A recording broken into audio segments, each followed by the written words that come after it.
Hi folks, today's topic is introduction to design for testability. I believe design for testability is a very very special field in the industry of VLSI design industry, and maybe if you are in your bachelor's or in your diploma, in the beginning probably you might be thinking design for DFT means maybe discrete Fourier transform, but yeah, that was the case when we were doing our bachelor's at the time.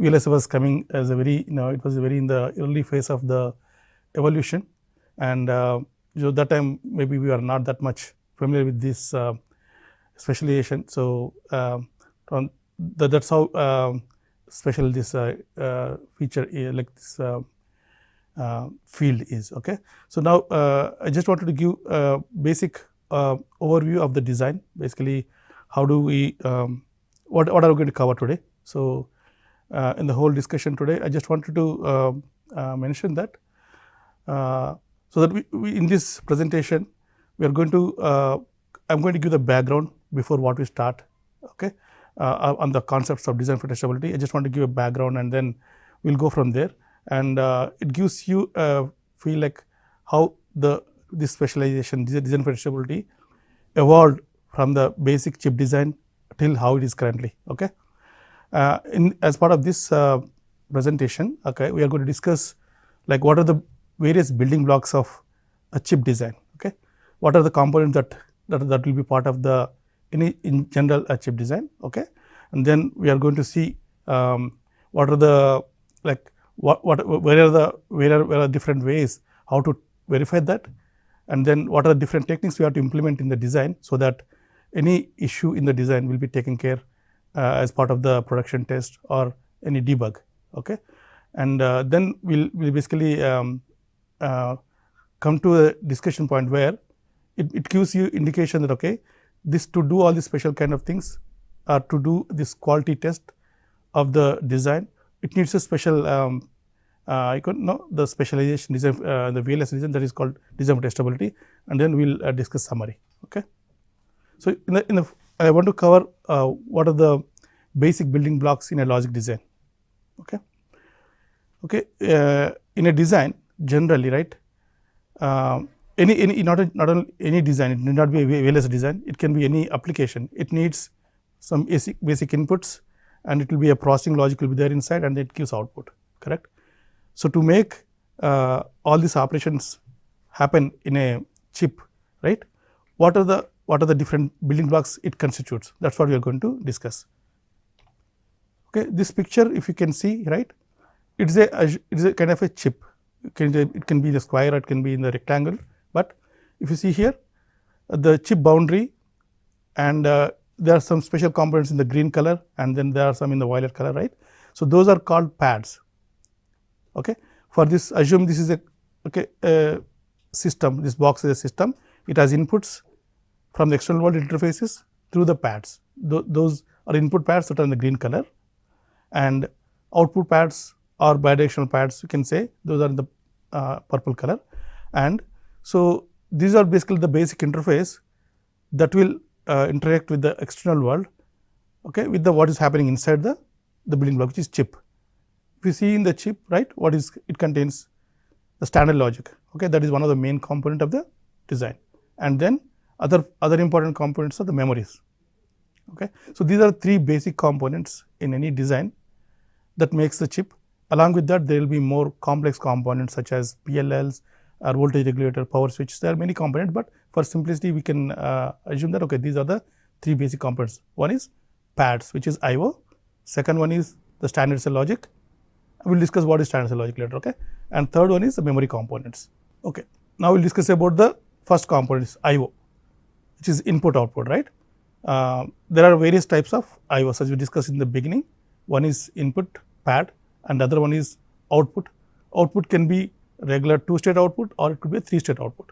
3-state means 0, 1 and Z. That is the third state.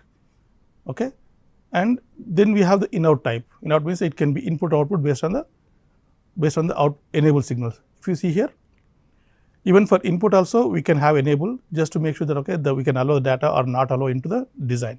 That's what you see in the top, right. So, here if you see in the diagram, assume the left hand side is the internal of the chip and right hand side is the external interface to the chip, that is called pad. Okay? That is the pad port. So, if you see data is coming from the chip and that data, what is, let us say here O data, right, the O data, that is output data, that is going to the external world only if the output enable is high. Okay? If output enable is not high, then the pad will be in the Z state, which is high impedance state. Same thing, input, let us say some external world is driving the input onto the pad, and if you wanted to allow to the chip inside, right, then the input enable has to be high, then only the data can go into the chip. Okay? That is basically the IO pad. These are the basic components of the IO pad. Okay? Now, just understand, okay, these are the basic building blocks for the input, I mean like for the pads. Okay? Here if as you mentioned in the description, right, pad types, there are 3 pad types, and then the pad pins contains the input data, output data, and the enables, which is like input enable, output enable, right. And then we will talk about standard cell logic. Okay? This is standard cell logic. Why it is called standard logic, I believe you might be aware, right. There are many other components that we will in the VLSI world. This standard cell has special a place why they are called standard cells, because there are many other complex cells which are not called standard cells. Those are we call like HIP. HIP is like a hard intellectual property. Those we cannot call as standard cell. Okay? Standard cell means the basic primitive components, okay, which can be like basic gates, right, which are AND, OR, inverter, NAND, NOR, right, XOR, XNOR. These are all the gates which are called combinational standard cells. And then other variety of the standard cells are the sequential elements, which can be latches, right, flip flops. These are the sequential elements which are also called standard cell elements. Okay? So, if you see this diagram, it is, I believe you understand, it is a circuitry of full adder, right, where the inputs A, B, C, right, A and B are the inputs and then carry in. So, based on these inputs, right. So, it is based on the inputs of this logic, the sum is like exclusive of A, B, right, and C, that is the sum, total sum, and then carry will be the what are the logic that mentioned here. So, this is the basic simple circuitry which explains that, okay, these are the standard cells that are used to make the circuit designed, right. Yeah, here it's not, the flops are not mentioned here, but yeah, you can understand that this is the basic implementation of the logic using the standard cells.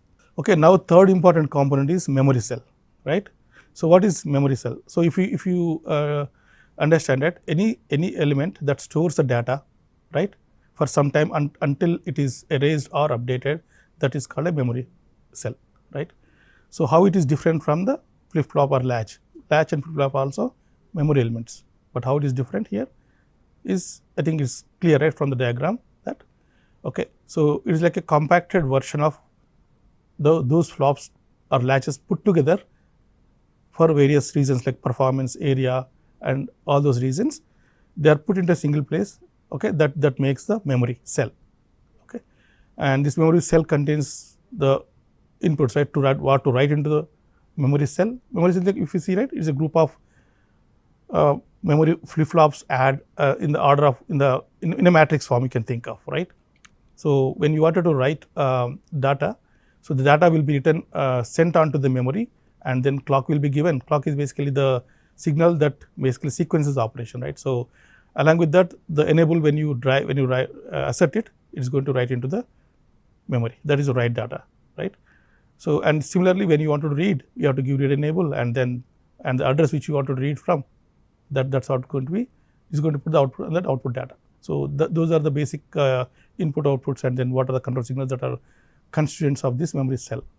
Okay. So, these, yeah, it covers, now we covered input output pad, and the second one is the standard cell logic, and then basically the memory. These are the basic components for making a design, VLSI design, right.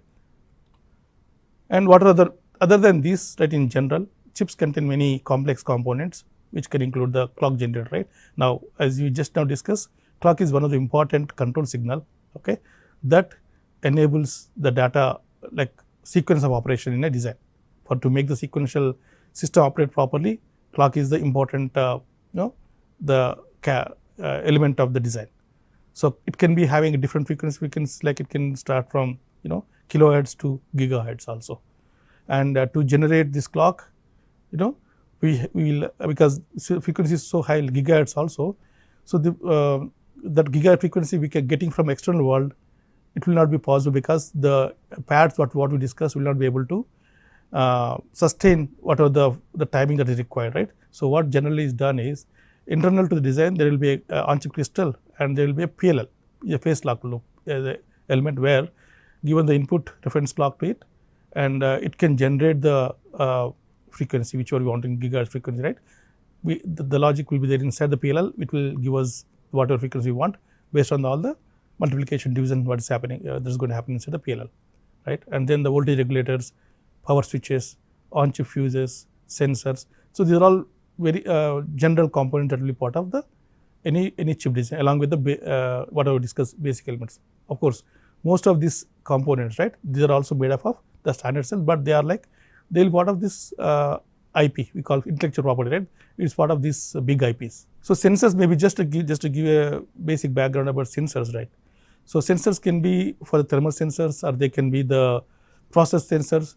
So there are a variety of sensors that generally will be put in part of the design, so that the system can know, for example, temperature sensors. So when the system knows, okay, this is the temperature of the design, because what are the operations that's happening in the chip, right, there can be the fans or coolers enabled accordingly, otherwise the chip will be burnt out. So that's one example. That is one example of a thermal sensor. Others, for example, when you wanted to see, right, how fast the chip is working, right, there can be a process sensors as well to see or characterize the product. Or bin it means put into different bins of the, based on their speed, they can put in different bins. So to see what process this chip corresponds to, there can be a process sensors in the chip. Okay, that is one example of sensor. Okay, now we discussed all the elements that are going to make the chip, right. Now to make a chip design, what are the different steps that are generally taken in the process of chip implementation, is what we are going to just give a glance. Okay, right. Any product conceptualization generally happens with some application, right. So for example, right, in the house we will have mechanical switches, right, electrical switch, for example, right. So if you wanted to do a remote switch from wherever you want, right, so that is one application. So based on the market requirements and the return on investment thing, right, people will conceptualize the idea and then make out of this application, they will prepare basically a proof of concept. Okay, if the proof of concept makes worth implementing in a chip, then that will be like a initial point to start the project kickoff, right. Once the project kickoff happens, then comes like this idea, we have the idea, and then concept is there. So now what are the different components that we need to be implementing? That comes the chip design planning, right. So for example, in this example of remote switch for the electrical switches in the house, right. So what are the different components you might need? So that all will be designed or defined during the architecture phase. Basically planning is one thing. So then comes the architecture, right, to make this device happen or to get executed. What are the different components we need and where to place them? What are the different interfaces, user interfaces, system interfaces we need to put? Those are all going to be discussed as part of the architecture definition. Once the basic building blocks of this design are understood, and once it is finalized where they are going to sit, like block A, block B, block C, how they are going to interact, right, those will be placed first, the design in the, basically on the, you can say floor plan, right, what in the, wherever we are going to put fabricate the chip, okay, that will be having some area, it will have some, it will constitute some area that is called, generally in terms of physical design, we call it as a floor plan, right. In the floor plan, where this interface, which interface of this design is going to sit where. So that comes, assume these are like 10 building blocks. So to make this design, we need 10 building blocks, where each block will sit. So based on interaction, they will decide. That is where architecture comes into picture. So once the architecture is finalized, means like, okay, once we confirm that, okay, this block is going to sit in the left side on top left, and then it is going to interact with another partition, another block. So that another block will put together close to the bottom or like adjacent to it. So that once that is defined, right, now what is going to go inside the blocks is where the microarchitecture comes into picture, right. So how the functionality of the block will be implemented, that will be defined in detail in the microarchitecture. Okay. So, this is all basically the spec. Okay. Now, this spec will be next phase of the implementation will be once the spec is available, this is macro spec is available, then it will be converted into the RTL design. Okay. RTL design, as you are aware, it can be written in the hardware description language, it can be VHDL, it can be Verilog. So, these are two languages I think and then we have system Verilog. These are the like advanced language right now we have. So, all this specification is abstracted into the languages that is called RTL design. Okay. And this is in this language there are more tools like EDA tools that those tools understand and process it in the process of converting these abstraction into the gates and then to the transistors. So, there are different levels of abstraction and to make that abstraction taken care in the process, we need this kind of languages or tools, right. So, in this design phase, whatever the spec we discussed, right, the microarchitecture spec of a design, that will be converted into the RTL code. Okay. That RTL can be in the VHDL, Verilog, and system Verilog. Okay. Once this design is implemented in the Verilog, right, now we wanted to make sure that okay, it matches with the spec whatever we define, whether it will match or not, because there can be errors in the coding, because whatever the expertise people have, right. If there are any issues in the coding, it can fail the intent, right. That is what is taken care during the RTL verification. Generally, design will be done by one team, verification will be done by the other team. Okay. But both of them will know what is the intent of the specification, right. If the same person does design verification, it is a high chance that it may not be well qualified verification, right? That is why generally they will be given to different teams, but both the teams will be knowing the spec. Okay. That is the verification part. So, and this verification is like a continuous process as we discuss further. Okay. Then comes the physical design implementation. So, now it is till now we discussed about the RTL code, right. Now, the code will be converted to the gates. So, this is going to happen in the physical design phase. It can start from synthesis and then physical implementation, and then basically it will go through the rigorous process of timing checks basically, right, to meet the delays between the, let us say, two flops. There will be logic and see whether this logic is able to meet the timing of the target frequency, right. Because since we are planning frequency of gigahertz, whether the logic that is sitting between two flops, whether it is able to meet the timing, to meet the frequency. So, those things will be checked as part of the timing sign off, that is generally called static timing check, and okay, that is called static. But same thing we can do dynamic verification also, that happens in next phase where that is called gate level verification. Okay. So, this gate level verification can happen without timing and with timing. Generally for the final sign off we do with timing. With timing is with the delay annotated on the chip, the gates will be verified with the functional vectors, or it can be scan vectors, right. All this that is part of gate verification. So, once the gate design is properly implemented, verified functionally, verified from the physical design aspects and verified from the timing aspects, when everything is done, then goes the tape out. Okay. That is the final phase of the design actually. Okay. This is all till the pre-silicon we are talking. Okay. So, as I clearly mentioned before, right, in the previous slide, there are multiple steps. Design is an important step, but along with design, verification is a very important step, right. So, and verification is a continuous process. Wherever there is a change that we are making into the design, right, that is where we have to do verification also to make sure that nothing is broken, right. So, in the general terms, we can divide this verification to three steps. One is logic verification, where it will confirm that okay, functional spec intent is met here, we are not deviating from the functional intent. That is logically it will check okay, everything is fine.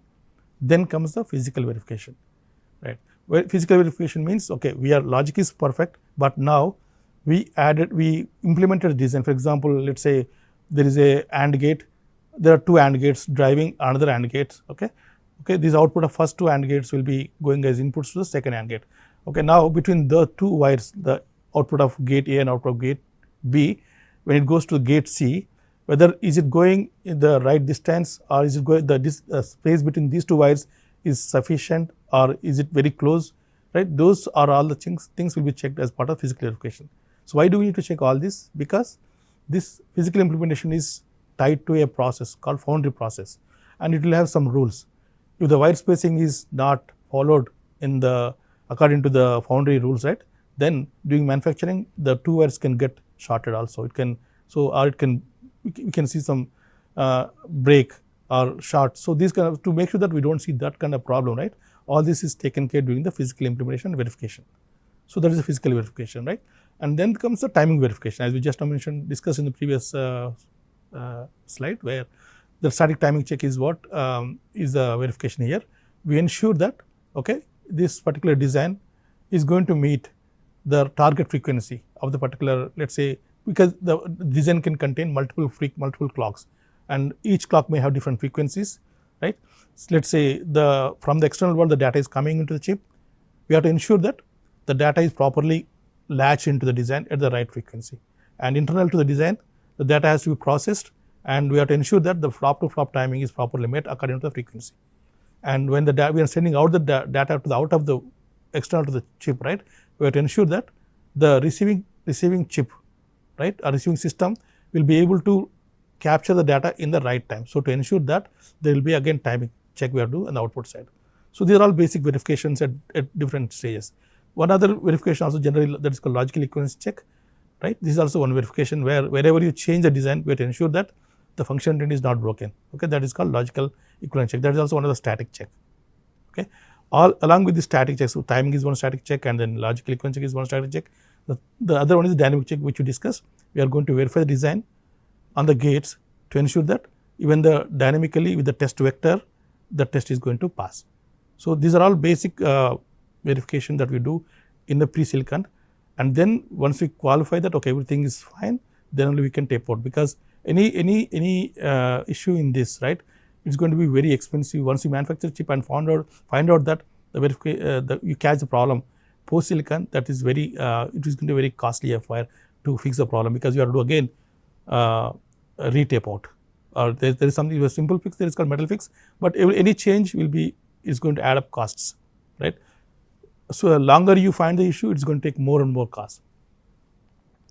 So, that is why the pre-silicon verification is very important, and it has to be done with utmost care, otherwise we will be having multiple releases of the same chip, and that is going to cost the company very in a dear way. Now till now we discussed about the pre-silicon verification, right, and then once the chip is manufactured, so then we can, if everything is perfect, right, and if you make sure that the pre-silicon verification is all perfect, everything, all the new corner of the design is properly verified, and once you manufacture chip, we can happily send it to the customer. But that is not the right thing, because during the manufacturing there are many things that can go wrong, right. So though your pre-silicon is properly evaluated, designed, right, for timing and physical point of view as well as logic point of view, everything is perfect, still there can be issues during the manufacturing.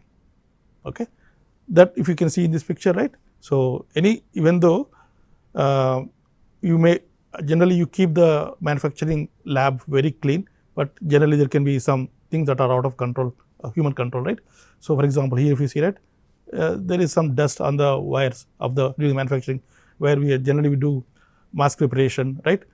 During that time, if there is any like because of this dust, right, those particles can cause the mask properly incorrect, actually is imperfect, right. If some dust comes and then there is a lithography that is going to pour the whatever the metals, right, and because of the dust that can make a broken wire, right, or if that is not a dust, if some metal, right, that can cause short. So, there can be many things that can go wrong during the manufacturing, and these are basic. Other things are, there can be issues in the precision of the manufacturing tools also, right, the lithography, or when you are creating the masks, right, because mask is also is a kind of cutting things, right, to make the image or to make the design put onto the wafer.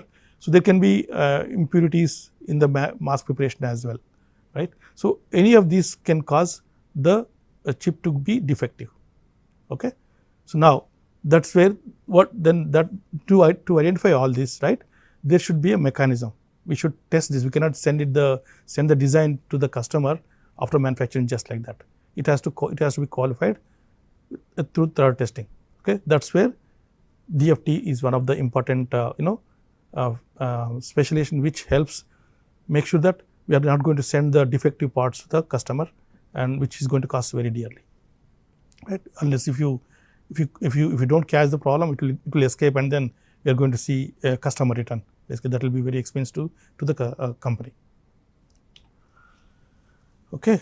Now we chip is manufactured, right? Now we want to test it, and after testing we want to send to the customer with qualifying that okay, nothing is defective, now you are good to go. But how are we going to test is the important topic for today's discussion. Okay. There are different ways. Okay. Functional testing is one thing, okay, and there is structural testing. We will discuss about what is structural testing, but before that we want to discuss about functional testing. As we discussed in the pre-silicon verification stage, right, there are functional vectors that will be used during the free silicon verification, okay, and generally because the chip will be so huge, and it is we will not be able to develop a test scenario where it is going to cover entire logic, right? And if you want to make such a vector, it is going to take many months or years also to design a robust test that can verify that can test the chip in silicon. Okay, that is one thing. Okay, and again that will only do the functional verification. It is not actually, it won't. Functional verification is if the test whatever we just now discussed, if is good enough, that is a perfect test. But generally, because of the inherent costs of developing such a test, that is not the right thing to do.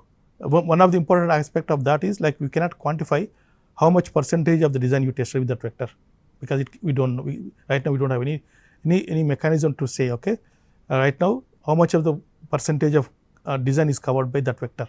There are tools coming up to quantify the coverage, but even then, so designing such a vector is basically practically is impractical. Okay, so that's where the structural test comes into picture. Okay, so functional test, as mentioned, is going to verify the functionality of the design, right? Apply the test onto it, and it will do some. The test is like a sequence of operation. Okay, and it's going to enable the logic inside, and then according to what are the sequence that we give, and it will give the response out, stimulus response out. Actually, the output we can compare. So this is generally happens in the functional test vector. Okay, the same thing if you can apply on the silicon, right? Post silicon, that is well and good, but that is what I just mentioned, right? So it is not. It's very impractical. Moreover, generally the functional vectors in the pre-silicon verification, they do lot of forces internal to the logic, because they don't want to control all the interface logic till for example, we were talking about the full adder, right? Full adder might be sitting somewhere low, deep in the hierarchy, and if you wanted to test that full adder portion only, somebody has to force the inputs on the ABC in, right? We have to force some stimulus on that, and then observe the output summary, sum and then carry, right? So that is all possible in the pre-silicon, because it's a gate level design. You can force on the inputs and inputs of the adder and observe the sum or carry through the internal observation, but that is not possible once the chip is manufactured, right? Because you don't have access to that logic in the manufactured chip, correct? So now what do we do, right? How do we control those inputs of this adder and observe the output of the adder? How do we do that, right? That's where the DFT comes into picture. So, and the DFT basically adds special logic in the chip, okay, that will ensure that we are able to control those inputs, whatever value you want to, and also we will be able to observe what is going to have coming out of the logic. Okay, that is what basically the DFT intent is. Controllability and observability is the important thing. Okay, now we talk about that again in the later slides. What are the controllable observability? But before going there, right, just want to explain what is structural test, right? Functional test we discussed, it is going to be verify the functionality of the block, right? For example, functionality of a full adder, it will have some inputs. If you make a truth table, if you have ABC input and the input, what is the output, summary and carry, you can see that is a functionality. But structural test will not do the functional verification actually. It will check in that example of the full adder, right? We have the XOR gates and then AND gate, OR gate, right? So it's going to structurally check whether that, for example, that output XOR gate, whether it is getting the inputs properly, whether inputs are coming as intended, or they are like stuck with some value, or that is, and then output, we are going to check on the output whether output is properly coming as expected, right? So that is basically structural. It is going to check the structure of the design, targeting at the primitive level actually, instead of the block level, and instead of verifying the functionality of the logic, right? it is going to check the basic primitive gates functionality to see that it is working as intended. Okay.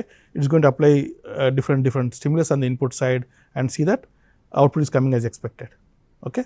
That is called structural test. Basically, we are going to check, we are not going to check the functionality of the block, but we are going to check the structure of the logic, whether if the structure is input to the gate is proper, output coming proper, input of the gate, like for example, input is again, the gate is again part of the, is made of a transistor, right, whether the transistor performing properly, all those things are going to be checked as part of the structural test. Okay. For that we have different mechanisms, we will talk in the next slides. Okay. So, as we discussed in the previous slide, right, so any defect in the chip after manufacturing, right, that is modeled in a term called fault. Okay. Fault is basically a abstraction of the physical defect. Okay. So, there are various in the DFT world, right, there are different faults that starts with the stucket faults, transition faults, and memory specific coupling faults, right. These are different faults, and there are cell aware. Now in the latest industry we are seeing cell aware also. Basically it can go internal to the cell as well and understand the faults inside the cell, and then make the required test vectors to catch those defects. Okay. So, basically this fault modeling is kind of a again abstraction of the behavior of the defect. Okay. So, as this is important step we need to understand, right. So, the stucket fault is one thing, which will basically, for example, we discussed, right, if the two wires, for example, if one of them is connected to a power supply, that is called stucket 1, right, and let us say if it is connected to ground, because of, see how is connection happen, because of the manufacturing process defects, right, either the wire can connect to the power supply or it can connect to the ground. When such thing happens, they will manifest as stucket fault, stucket 0 if it is grounded, stucket 1 if it is connected to the supply. So, this is stucket faults. Okay. Now comes the transition fault. What is transition fault? Is like slow to rise, right, because of, for example, there is a wire that is coming as input to the AND gate, and another wire is coming to the input of AND gate. Now, the AND gate, let us say the two inputs are like one is 0, another one is 1. Now, the output of the AND gate will be 0. So, let us say assume initially in the previous cycle they were 1 1, okay, output of the AND gate will be 1. Now, one of the input goes to 0, now it will be a 1 to 0 transition, correct. So, now because of this let us say in the wire thickness, let us say it is so manufactured in a defective manner, okay, instead of like a 3 mm thickness, it becomes like 2 mm for example, right, or 1 mm. So, that means when the thickness goes low, then resistance increases. So, now the signal may transition slow, instead of going as intended from 0 to 1, it will go 0 to 1, but it will go in a very slow fashion. That will result in the transition fault, because see now we are talking about simple AND gate having this problem. Now, between the two flops there can be multiple such AND gates. Okay. Now, if you have defects in these wires, right, all these small AND gates will accumulate the delay, and that final signal at the final gate before reaching the flop, it may come later than the 7th cycle. Okay. That is where this is manifest as a transition fault. Actually, it is supposed to come before the next cycle edge, but because of all these delays, right, it will come after the cycle edge. So, that is going to, we are missing the logic there, right. So, that is nothing but a transition fault. Okay. And the third one is a memory coupling fault. As we discussed in the previous basic implementation of the memory, right, they are very closely coupled. All these sequential elements are closely coupled to meet the memory performance and area requirements. Now, because they are so close, there can be proximity effect between the cell 1 to cell 2. Okay. And when the current goes to one wire, it may interfere with other adjacent wire, and that can basically make the what are the value in the other signal, other line can be coupled. Basically, it will change its value because of the other wire. So, that is all called coupling faults. So, this is generally one scenario that we will see in the memories, coupling faults, adjacent coupling column and row coupling faults. Okay. Now, we discuss about the stucket fault testing little in detail, right. So, in this diagram if you see, there is inverter. Okay. Inverter will have one input and one output. When you give a 1 to one inverter, it will be 0, is the inverter, right. So, it is negated, it negates input. Okay. And so, here in this fault model just now we discussed, right, stuck at faults for example, right. The input can stuck at 0, input can stuck at 1. output can stuck at 0, output can stuck at 1, right, because whatever the physical defect that we just now discussed, any of these can happen. So, that is why we call here, if you see A stuck at 0, A stuck at 1, A I mean like input A, I say output Y, okay, A stuck at 0 and A stuck at 1, Y stuck at 0, Y stuck at 1, okay, and these are the stuck at faults. Now, the transition faults for the same thing will be A slow to rise, A slow to fall, same thing Y slow to rise, Y slow to fall. So, these are the terminology we can think of for the structural test, which is stuck at test and the this transition test, okay. So, as we discussed in the previous slides, right.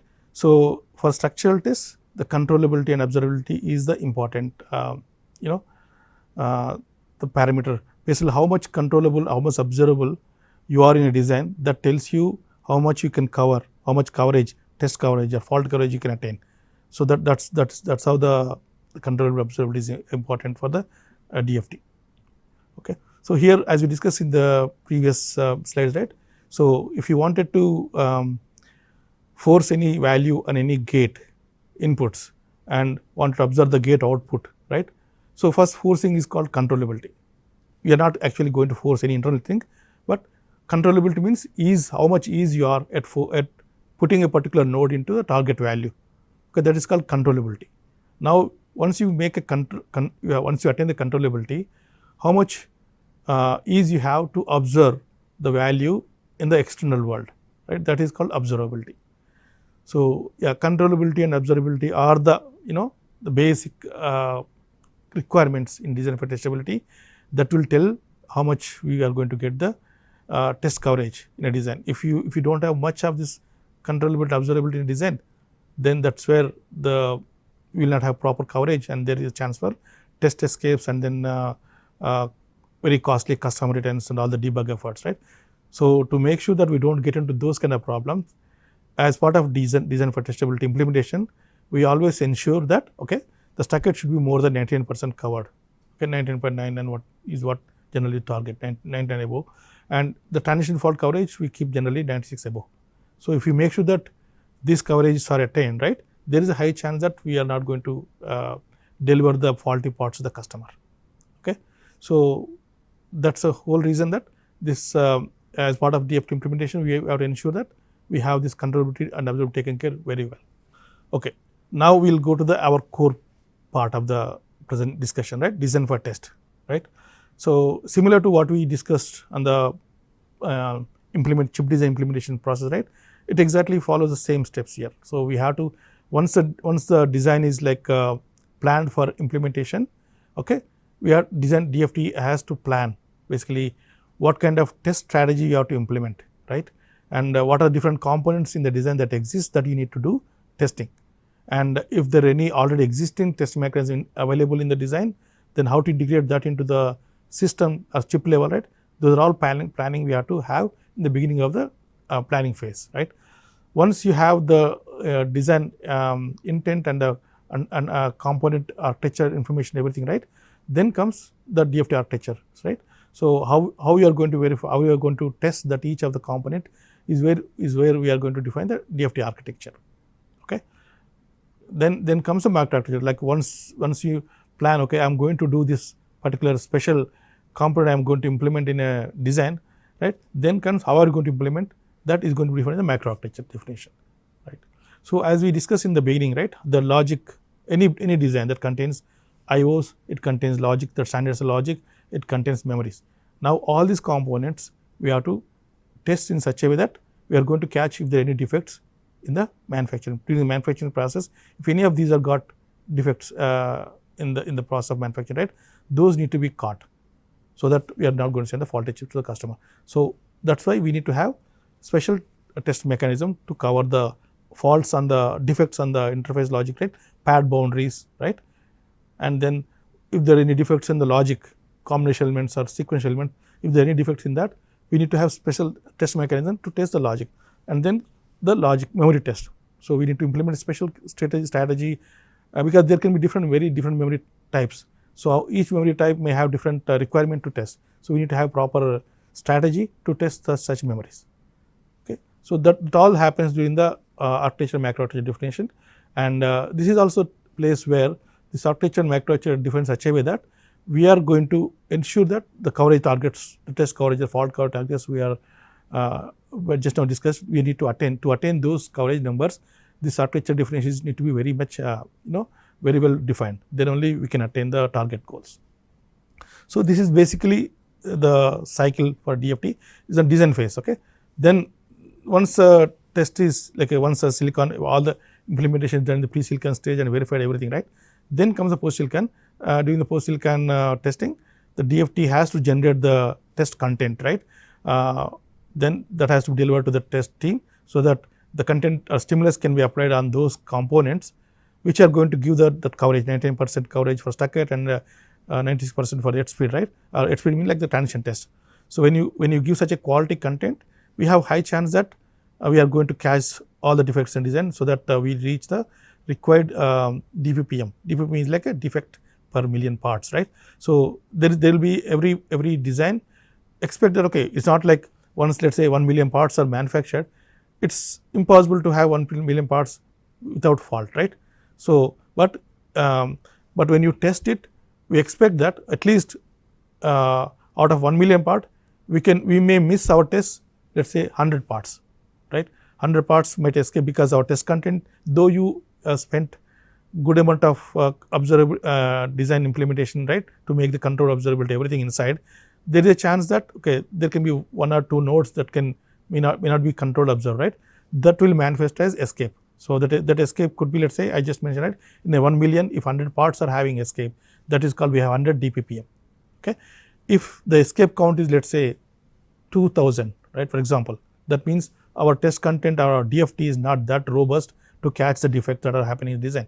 So which is going to manifest as like a test escape. Right now, after 1 million parts, 2000 parts went to the customer, which are faulty parts, and they are going to fail. System is going to fail, right? They are going to give a system customer return. That is like it's a bad quality test, because of that we are getting the customer returns, and after all the debug, because customer return, the system will fail again, they have to debug, right? So it's a lot of effort. They have to spend a lot of effort, time, and money to make all this test happen, right? So that's where it comes to the DFT is where that comes into picture, right? The quality of DFT lies here only. If you can design a DFT which ensure that the robust content delivery, a robust coverage, right, that gives you the good quality design, and we don't see customer returns. Okay, now we discussed that we have segregated the design into IOs and logic and memory. Now we will check how these components are tested as part of our DFT process.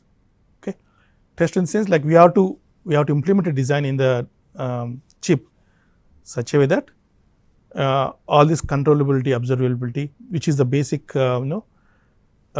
features of DFT attained. Okay, now we talk about this controllable observability. We can talk the same thing in the IO test and in the memory test as a logic test. Now we'll talk about the IO test, right? Okay, why do we need IO test, right? Basic thing. Let's say if there are, let's say, multiple chips within a particular motherboard. There can be multiple chips. Each of them are interconnected. Okay. Now between the 2 chips, you wanted to see that they're all connected by maybe PCB traces, right? How to make sure that, okay, now the PCB trace is not properly, how to make sure that the trace is not, its trace is perfect. Like same thing what we discussed, right? It's internal to chip where we talked about the wires, right? Now we are talking about the wires external to chip also. Okay. Now the chip to chip connectivity, for example, if it is broken or not, how do we check? That is taken care by this IO test. So basically IO test will ensure the pad we discussed, right? The pad contains the buffers, input buffer, output buffer, and then all the enable signals. If those things are properly implemented in the silicon, right? If they are not, to make sure that they are not defect free, right? This IO test is what is used. That is internal to the pad, but now it also tests the interconnect between the chip to chip also. For example, input is expected to be driven by one chip, and that is to be captured by the next chip, right, through this pad. If there is the trace is broken, now that is going to be caught by this IO test. Okay, that we call boundary scan test. Okay. So basically there are various tests. Now we just talked about the structural defects in a pad and also the interconnect defects, right? And the third one also, like for example, what we talked about, the transition, right? The signal that is coming from the external world and coming into our chip. whether it is required that it has to go at certain transition level, at some slope. It is expected to go, slope is also called slew rate. At what slew rate it is transitioning, right? To ensure that it is, because then only the incoming, the flop or logic inside the chip will capture that. If it is very slow, right, it will not be able to capture the signals as intended. So, to ensure that it is coming at the right slew rate, that is also, that is tested by this characterization, during the chip pad characterization, those aspects of the design are tested, and that is also tested as part of this I/O test. Okay. Now to make this test I/O test happen, we discussed that we need to implement some special logic. Okay. That special logic is basically the this boundary scan logic.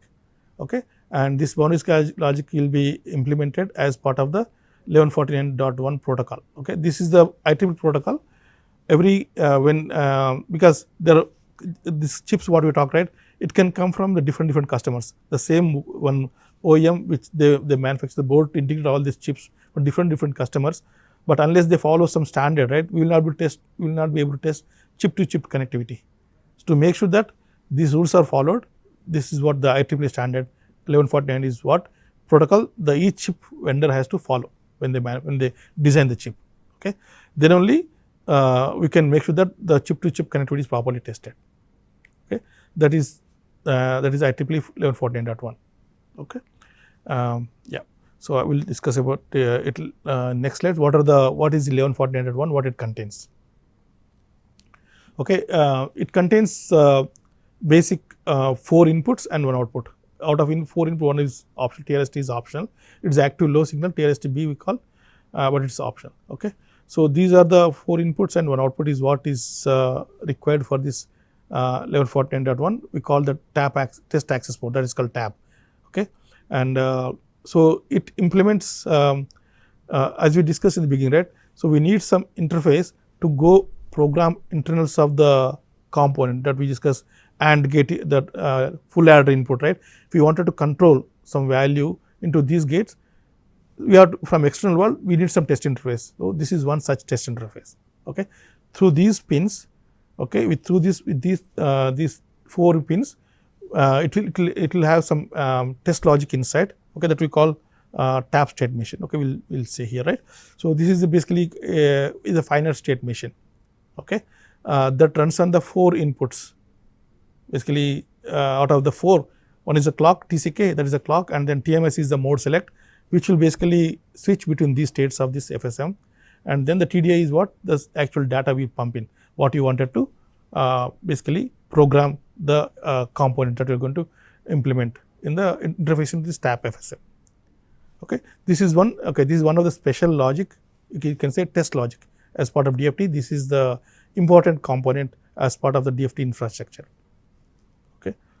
So, yeah, and if we I just wanted to show how where does this tap will sit, right, in this example what we discussed in the beginning, right.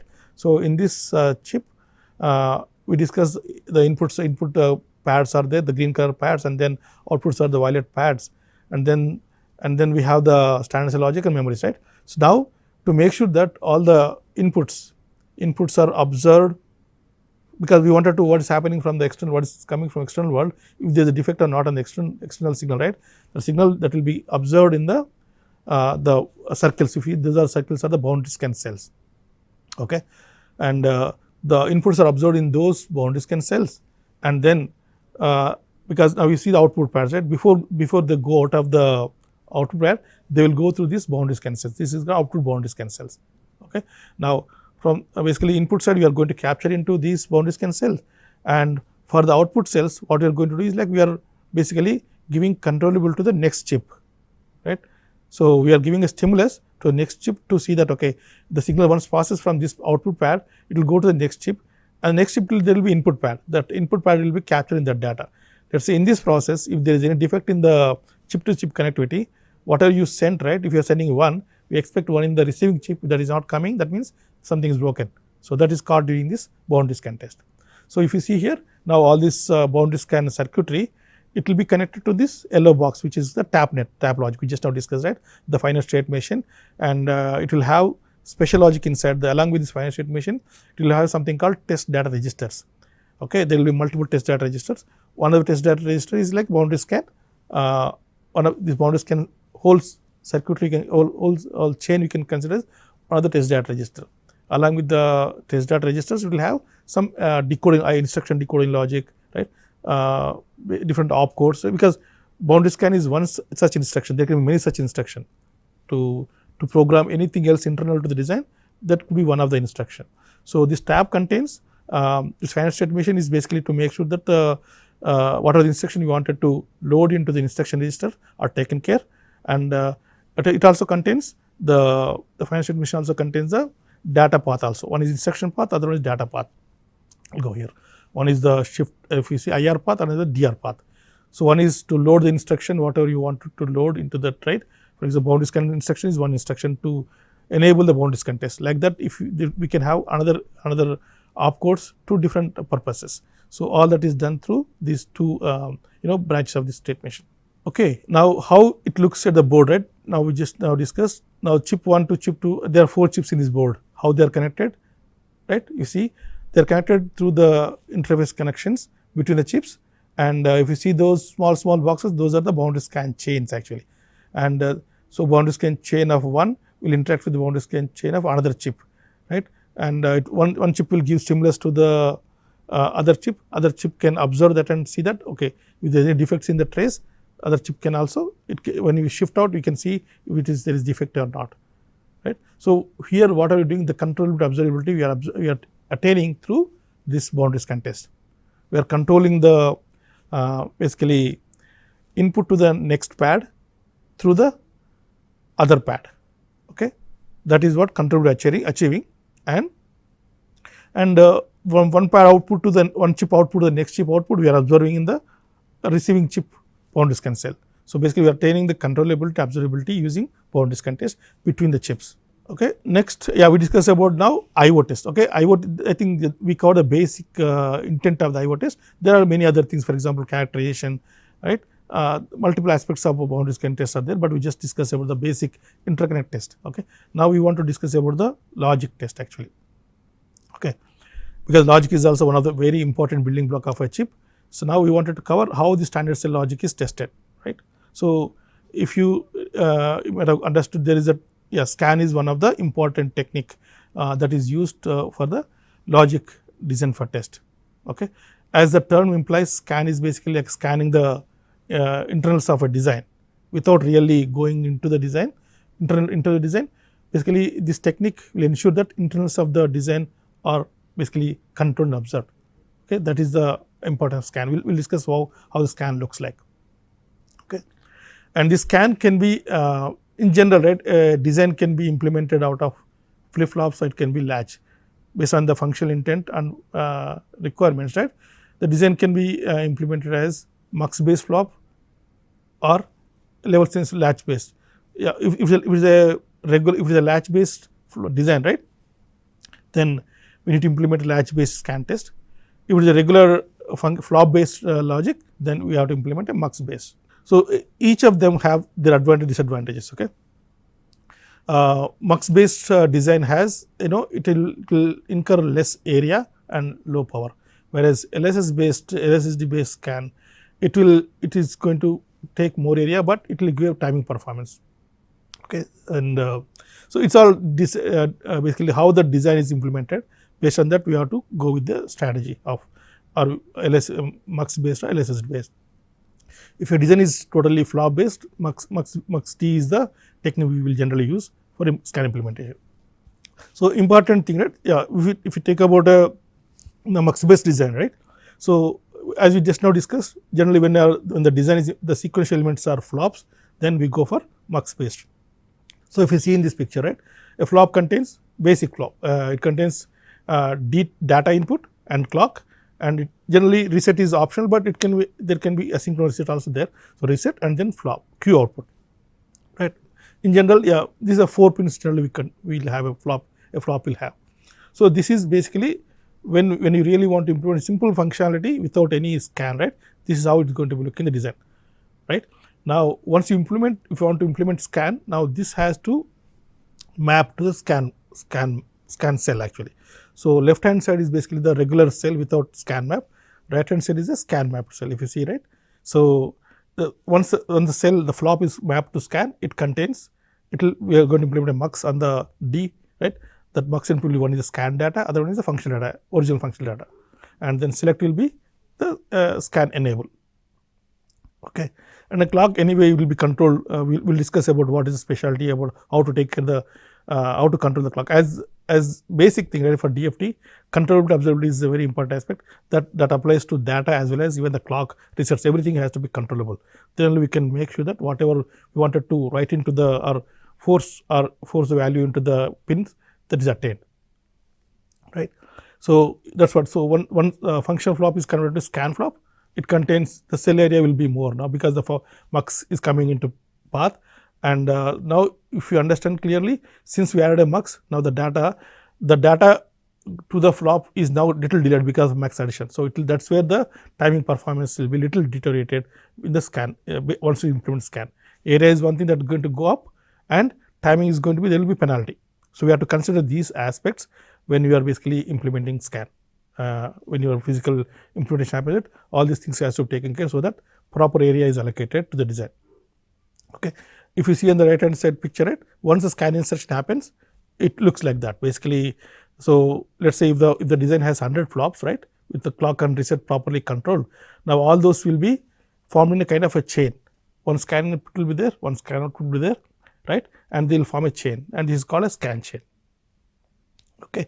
So, when you start a design, right, once you implement the design, RTL coding is done, right, then DFT comes into picture and it ensures that all the clocks and resets are properly controlled. Okay. And once you ensure that proper clock and resets are properly controlled, and that is all done through the DRC, design rule check. Scan DRC is where we will check that, okay, every intended flop which we wanted to test, right, we expect that it passes scan DRC. If it is not passing scan DRC, means it will be excluded from scan and we are going to lose coverage, right. As part of the design implementation, we will ensure that, okay, we are going to attain this much, 99% flops are going to be scanned. Actually, you can say 100% we need, but there will be some test flops which we cannot put them as scan, right. So, they will be excluded. So, but other than that, which are intended, let us say out of 100 flops in a design, 2 are test flops and remain 98 are scan function flops. Expectations all 98 flops should be part of scan, they should pass the scan DRC. So, that is what we ensure actually as part of the design scan implementation. Okay. And so, just now discuss scan DRC, right. Now, and also we discuss about the clocks. How do we basically see data we are going to control through the scan chain, but now to ensure that the proper data is properly controlled, we need to make sure that clock is also controllable. Clock and resets are important things we have to have control during DFT. Okay. And so, that is why the basic building blocks for a scan is we need to have a scan mode control logic. Okay.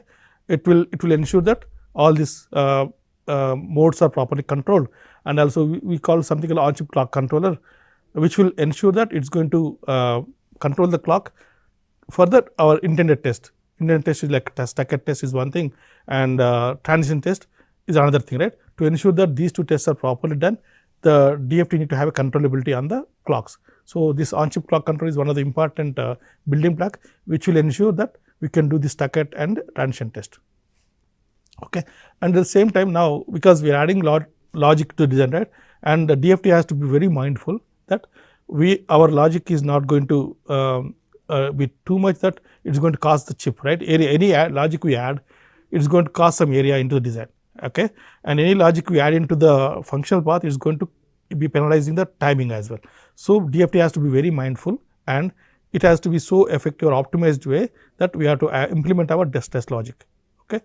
Now, we have a technique called scan compression, right. We can instead of having, let us say, if you have 1 million flop, right, and if you wanted to have scan chains of certain length, it will incur X number of scan chains.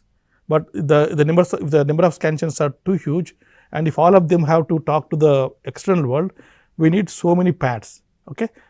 But DFT is not the one. DFT is not the DFT should not ask for exclusively for the pads, because pads are designed for a functional application. For test purpose, the expectation is we should not add pads, right. So, that means what are the pads that are available, we have to use those pads to make sure that our scan chains are properly controlled and observed. So, that is taken care through the compression logic. Okay. The scan chains, whatever, let us say you have some 1000 scan chains you have. Now, all those 1000 scan chains data will be, the data that is coming to the 1000 scan chains will be compressed, okay, and given to the scan chains. Output from this 1000 scan chains will be compressed again in the compressor and will be sent out. So, that is called compression logic we will implement as part of the DFT. Okay. So, this is where I think the picture of post scan implementation, right. The yellow block is where all this scan control logic, the on-chip clock controller or the scan compression logic or the scan sequence scan control logic, right? All this is going to sit in that yellow box and it is going to interface with this all the standard cells and memories, so that to make them part of the scan, this yellow block is where it is going to control all these elements, so that the scan DRC is passed. Right. Once the scan DRC is passed on these standard cells and memory also, right, it can also contain scan chains in them. So, once we stitch all the scan chains into the scan controller block and attain that, okay, all the flops and memory flops in the memory, not flops in memory, but the interface of the memory chains, right, if they are all properly controlled, right, that ensures that we have good coverage in the scan. Okay, now discuss the logic test we discussed, and then IO test we discussed, right, and then we discuss about the memory. Okay.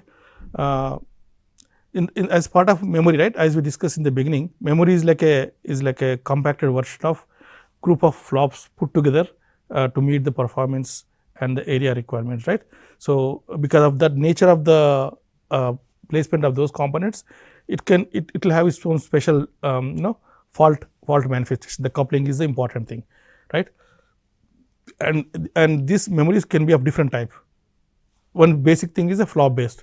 Simply we can imagine the matrix, right. Let us say 100 by 100 matrix is a memory, that is 100 by 100, right, and we can implement with 100 flops and all the control logic. That is the simplest of thing. Simplest, you can imagine the simplest memory, that is called flop based memory. Same thing, they generally, right, smaller, if the memory size is, let us say I have just give 100 by 100, but there can be memories of like 10 by 10 also, right. For 10 by 10 it can be simply implemented as part of flop based, but if you want some bigger memory, let us say 4K by 252, for example, if it is such a big memory, right, then implementing in the flop based one will not yield the performance requirements. It basically it is so big block, right, and maintaining the timing requirement and based on the frequency, right, it is not it won't meet the performance requirement. That is why we will go to the macro. Okay, we are going to have a special cell now, that is called static RAM, or it can be a dynamic RAM, or right. These are different. ROM is ROM, read-only memory is another category. So, these are all various memory types, okay, in the industry that we generally use.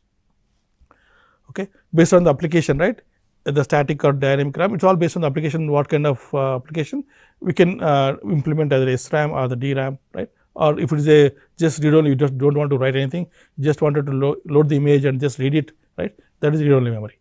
So, these are different variety of memory that can go into the design. Now as similar to what we have the logic test and IO test, right, there can be defects anywhere in the manufacturing process of these components, right. Now, how do you test these components is the memory test, because these are little specific, right, like these are very compact in nature, right, they have different fault manifestation, right, unlike the stacked and transition also will be here. On top of that, there will be coupling also, because the cells are so close and so dense, right, there will be new coupling, another fault behavior can happen, that is a coupling behavior between the cells, right. So, to make sure that those kind of defects are also taken care, we need special test logic, right. In the IO case, we discussed about the tap logic and the boundary scan is one special logic. In the case of logic, we discussed about scan, right, that is a special logic, scan and clock control, result control, and in the case of memory, we have special logic called memory BIST, okay, memory built in self test. So, we need that component as part of the design, we need to implement in the design, okay, for the memory test. Just want to show here how the memory look like, right. So, as we discussed, the array of matrix kind of, the memory is where you can say the matrix based kind of analogy, but it is an array and it will contain the address, right. Memory is basically like a rows and columns, Now, if you want to access a first row, you have to give some address. I want to access the address 1. So, that means you need to give some address, and there will be a decoder, that is called address decoder, right. And that is the thing about column and row decoders are like they are the constituents of address decoder. It will ensure that when you give the address, it will basically enable that particular row. And if you want to write into some that row, the data input is given, and then when the write table comes, it will write into that row. And when you want to read from that particular address, when the read table comes and read clock comes, the data will be taken from that particular row through sense amplifier down, right. So, if you see in this RAM, what you see, array is one part, address decoder, row decoder, column decoder is one part, and then we have the sense amplifier for the reading, to read the data out properly and send out, right. And then all the basically the control logic. So, these are the basic components of memory, right. Unlike the standard cell is very simple flip flop with all the combo logic around, right. But memory is like, it is a special component with all so much complex logic inside. Now, how do we test all this, right. Scan cannot scan because it is a macro, right. Testing through scan is not a feasible solution, because already memory is very compact. We cannot add any scan, we cannot replace that with scan based thing, right. And scan is just, it will check the stacket and its transition faults, but coupling faults, it needs it's not that robust. That's why we need a special technique called memory based. Memory based algorithms will be implemented in such a way that it's going to basically write into a row some value, and it knows that the controller knows what is the other row it has to write, so that if there is any coupling effect between these two, right, you can, when you read out from the intended cell, it can say whether the coupling effect is causing a defect or not. We can do observation in the, when you do the MBIS test and observe output, we can check if there is a defects on this array. Okay. For that, to have proper controllability on those array elements, right, a regular scan will not help, and here is where the memory based control comes into picture with different algorithms. Okay. We have very different algorithms called March algorithms, and very complex algorithms are there now in the industry, which will go into basically control a target column or row cell, and also what is the basically the possible victim cell, right. It can put some value into a adjacent cell, and to see what is the impact of this cell on the victim cell, it can basically observe. So, the algorithms are so robust that it can pump in all this data whichever is required to detect these defects, right. That based on the robustness of this algorithm, the quality of this memory test depends. Okay. Just I want to give, I think we discussed in the previous slide, but this is, you can say, right, same thing what we discussed is like a row and column, right, and then all the address decoder logic and then control logic and output logic, right. All these are basically the general simple structure of an SRAM, and defects can be anywhere.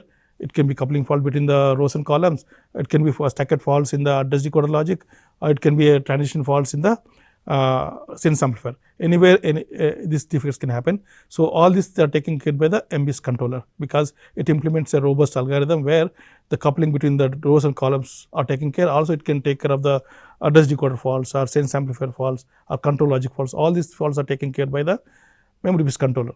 Memory based controller is kind of writing the targeted data into the memory and to the target address, and basically that is write portion, and it also reads intended once you write, right, it can read from the same address and see what is written is coming or not. If what is written is not coming out, that means there is a defect in the memory. That is how it will be caught. Okay. This is the general pictorial representation of what I just mentioned, right. The BIST controller, it contains the address generator, data generator and comparator. Like address generator and data generator will pump the data into the controls and address and data into the memory to the internal location, and then control logic will go, and then once you write it, we want to read from those address location to see that whatever written is coming or not. That is going to be compared in the comparator, and if there is a mismatch, that is when we say okay, the test is failing, means like memory is defective. Okay. Now, this is a simple BIST controller fast, right, but now how this BIST controller is controlled from the external world, external to the chip. Okay. That is where the tap will come to picture. So, one of the important interface is tap, other one is direct IO, but generally direct IO generally do not use, because there will be hundreds of memories or thousands of memories in design, and having test interface for each of them is not practical, right. That is why they will all control through tap, test access port, what we discussed in the beginning, right. So, this is the MBIST architecture, right. Generally like So, when the memory is, if you see the right hand side, that is the memory. Just when you talk about simple memory, the memory interface is going to be controlled by the BIST controller, and BIST controller is going to be controlled by the tap. Okay. Now, what are we doing here is, so to the memory there will be a functional interface already. Okay. Now, we are going to, through the mux, we are going to mux the functional data through this BIST data, because the BIST controller now is going to generate this address and data, right. That data is going to be muxed with the functional data. So, when you are in the MBIST mode, only the MBIST controller only will control the memory. Basically, it will control the read write signals, it will control the clock, okay, it will control the all the read enable signals, and also output is taken, it will go to the functional logic also, but it also come back to the BIST controller, because we have to compare the data what is written, right. So, that is where the comparator comes into picture. Okay. And here, so this MBIST controller, right, just want to give a little more basics, right. It can have, it is not like one controller will have one memory, we can give more than one memory also. It can group the memories based on the clock, basically what kind of, because every BIST controller is testing the design at the rated frequency, it is not a test frequency. Let us say if the memory is running at less than 900 megahertz, right.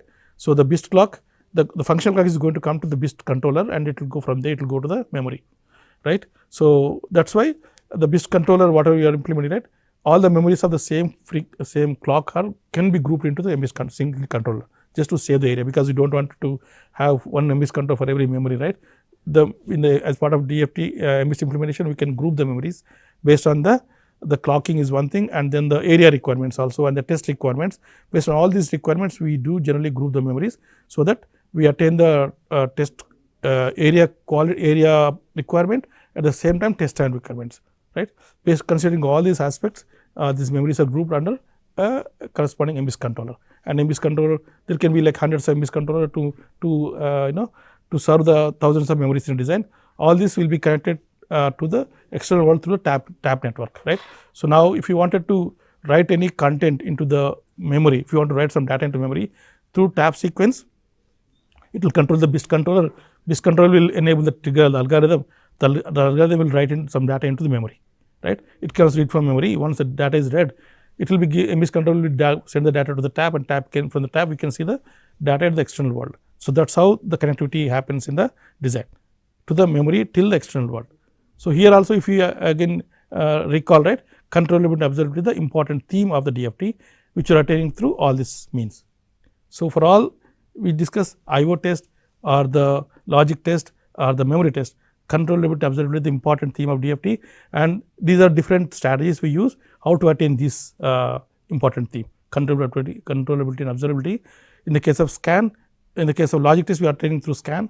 In the case of IO boundary scan test, we are attaining through the boundary scan logic, and in the case of MBIST, we are attaining through the MBIST controller and this tap network, right. So, that is basically the overall, like how we test the edit design or different components of design, right. So, I just want to discuss about summary, right, for the design for test. So, the goal of design for test is basically the quality, right, and attaining the quality at the lower cost. That is basically the strategy that any DFT engineer has to keep in mind, right, because quality is at most important. At the same time, because cost is also very critical to make the business viable, right. That's why we have to take care of the design as well as the test cost required to be consideration. Okay. And I just want to mention about this DFT is a structural test. It's not it is different from the functional, right. Functional is basically we are going to test the functionality of the design, but the intent here in DFT is a structural test, where we are going to focus on the internal primitive component level and then ensure that we test those structures properly. So, that is why it is a structural test. Okay. And as we discussed multiple times in this presentation, controllability and observability are the important key themes of the DFT. How much ever you attain these two things into consideration or achieve this, that tells you the quality of your DFT. Okay. And last one I just want to mention, okay, DFT is a very important a specialization in the VLSI design, and it ensures basically the overall business of the chip, right. If you make sure that it is with very less area and with low cost, if you can implement the design, you will get more margins from the silicon process, right, and the profit margins are all based on the design test is one of the important aspects. That is where it depends. Basically, if you can test it with low cost, that the margins will be good. And so, other important thing is, right, DFT is basically where it will start from the beginning, right, from the product conceptualization till it goes to production, and then it comes back if there are any customer returns. Throughout the whole cycle, DFT will be part of the process. So that's why it is a very critical and niche field, and we need more resources in this field right now. Thank you for this.